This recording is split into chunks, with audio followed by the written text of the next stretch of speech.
బీజేపీకి మిత్రులు అంటే వీళ్ళందరూ ఒకటని ఇక్కడే అర్థమవుతుంది. కానీ వీళ్ళందరూ కలిసిన మన ఓట్ బ్యాంక్ తీలేరు. ఇప్పటికి 140-150 ఉన్నారంటే నేను 175 నియోజకవర్గాలు హెలికాప్టర్లో తిరుగుతా, బై రోడ్డు తిరుగుతా, హెలికాప్టర్లు క్యాన్సిల్ చేస్తే మోటార్ బైక్ మీద వెళ్తా, ఇంకా లేదంటే ఆటో రిక్షాలు వెళ్తా, ఎండోవర్లు వెళ్తా, బస్సులో వెళ్తా. నన్ను మాత్రం ఎవరు ఆపలేరు. ఈ ప్రజాశాంతిని ఎవరు ఆపలేరు. ఇంటింటా శాంతి, ఇంటింటా అభివృద్ధి, ఇంటింటా. ఇంకా రైతులు ఒక్కరు ఆత్మహత్య చేసుకోరు నెక్స్ట్ 5 ఇయర్స్లో ప్రజాశాంతి పార్టీ గెలిచిన తర్వాత. ఎందుకంటే ముందు రుణమాఫీ 50%, వితిన్ 1 ఇయర్ 100%, గిట్టుబాటు ధర, ఇంటర్నేషనల్ మార్కెటింగ్, వారికి కావాల్సిన low land, mid land, high land ఇథియోపియాలో 400 మిలియన్ ఖర్చు పెట్టి ఏ విధంగా 800 కోట్లు ఖర్చు పెట్టి ఇథియోపియా ప్రెసిడెంట్ గారు వచ్చారు కదా మన చారిటీ సిటీ వరంగల్, చెప్పారు కదా అందరికీ. ఆ ఇథియోపియా దేశాన్ని 8 కోట్ల ప్రజలకు ఏ విధంగా మేము ఆదుకున్నాం, అదేవిధంగా మన రైతులకు కావాల్సిన ఎక్విప్మెంట్, కావాల్సిన గిట్టుబాటు ధర, కావాల్సిన రుణమాఫీ అన్నీ చేసి మరలా రైతుల్ని నిజంగా జై కిసాన్ అంటే జై జై రైతులని మళ్ళీ మీరు పలికేటట్టు నేను చేసి చూపిస్తా. 5 ఇయర్స్ ఒక ముందు ఫస్ట్ ఇయర్లో చేసి చూపిస్తా.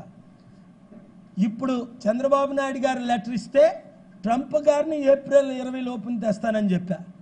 కేసీఆర్ గారు ఎక్కడికి, విజయవాడ కానీ వైజాగ్ కానీ, కేసీఆర్ గారు లెటర్ ఇస్తే హైదరాబాద్, మోదీ గారు రమ్మంటే ఢిల్లీ. కానీ ఢిల్లీ తెస్తే మనకు లాభమే ఉంది. ఈ ముఖ్యమంత్రి ఇద్దరిలో ఒకరు లెటర్ ఇవ్వాలి, చిత్తశుద్ధి ఉన్నవారు. నేను తీసుకురాకపోతే నా పేరు కేఏపాల్ కాదు. ఏడిది ఇంక నాకెవరు ఓటు వేయాల్సిన లేదు. మీరు చూసారా ఎంత ఖచ్చితంగా చెప్తున్నాను. అంటే ట్రంప్కి నాకు కనెక్షన్ లేకపోతే నేను ఇలా చెప్పగలనా? ఈ ముఖ్యమంత్రులకి, ఈ మీడియా ఓనర్స్ అందరినీ రిక్వెస్ట్ చేస్తున్నాను, మీరైనా మీ ముఖ్యమంత్రులతో చెప్పించి దయచేసి మీ మాటలు వింటారు, వాళ్ళు ఓనర్స్ మాట వింటారు. ఎందుకంటే మీరు కవరేజ్ చేయకపోతే వాళ్ళకి ఎవరు ఓట్లు కూడా వేయరు. కనుక మీరు రాష్ట్రాన్ని అభివృద్ధి చేద్దాం అనుకుంటున్నారు కాబట్టి మీడియా ఓనర్స్ అందరూ, మీడియా మిత్రులు అందరూ, మీరు నేను చేస్తానని మీకు నమ్మకం ఉంది కాబట్టి ఎప్పుడో చేయడం ఎందుకు?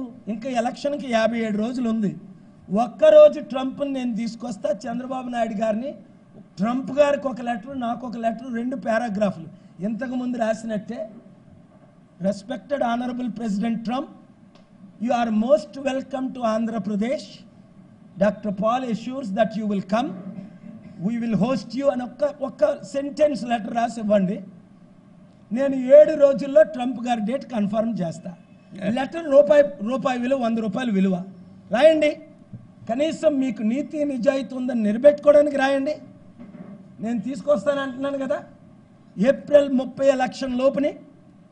రెండోది ఏప్రిల్ 20 టెంటేటివ్ డేట్, ఏదో డేట్ నేను ఆయన మాట్లాడుకుంటా, హోలీఫీల్డ్ గారు ఆయన మాట్లాడుకుంటారు, ట్రంప్ అడ్వైజర్స్ నేను నన్ను ఛాలెంజ్ చేశారు కదా. హోలీఫీల్డ్ ఎవడో తెలియదని రామ్ గోపాల్ వర్మ అన్నాడు. ఇప్పుడు హోలీఫీల్డ్ ట్వీట్ చేశాడు కదా, ఆ పిచ్చోడు నోరు ముయ్యడానికి. TV9 రామ్ గోపాల్ వర్మని ఇంటర్వ్యూ చేసినప్పుడు అన్నారు, ఎవాండ్రో హోలీఫీల్డ్ ట్రంప్ కలిసి నన్ను ట్వీట్ చేసి మంచి వీడియో రిలీజ్ చేశారు కదా, అది మీరు చూపించాలి కదా. ఇప్పుడు కొన్ని ఛానల్స్ చూపిస్తున్నారు, చాలా వందనాలు, అందరూ చూపించండి. God bless you.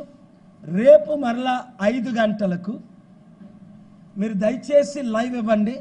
మా మేనిఫెస్టో 30 పాయింట్స్ మేము రిలీజ్ చేయబోతున్నాం. వీలైతే కోర్ కమిటీలో, స్టేట్ కమిటీలో కొంతమంది ఇక్కడ ఉంటారు.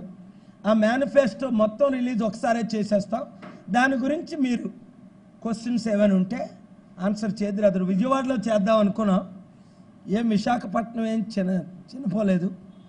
నేను పుట్టిన జిల్లా నుంచే రిలీజ్ చేద్దాం. అక్కడ ఓన్లీ 5 పాయింట్స్ రిలీజ్ చేసాం. ఆ తర్వాత ఆన్లైన్లో మీరందరూ పబ్లిసైజ్ చేసుకోండి. ఆ మేనిఫెస్టో చదివిన తరువాత నీతి నిజాయితీ ఉన్న ప్రతి నాయకుడు, ఈ 2-3 పార్టీలో ఉన్న వారందరూ బయటకు వచ్చేస్తారు. మేనిఫెస్టో నేను ఫుల్ఫిల్ చేస్తాను, 7 లక్షల కోట్లు తీసుకొస్తాను. Thank you very much. God bless you.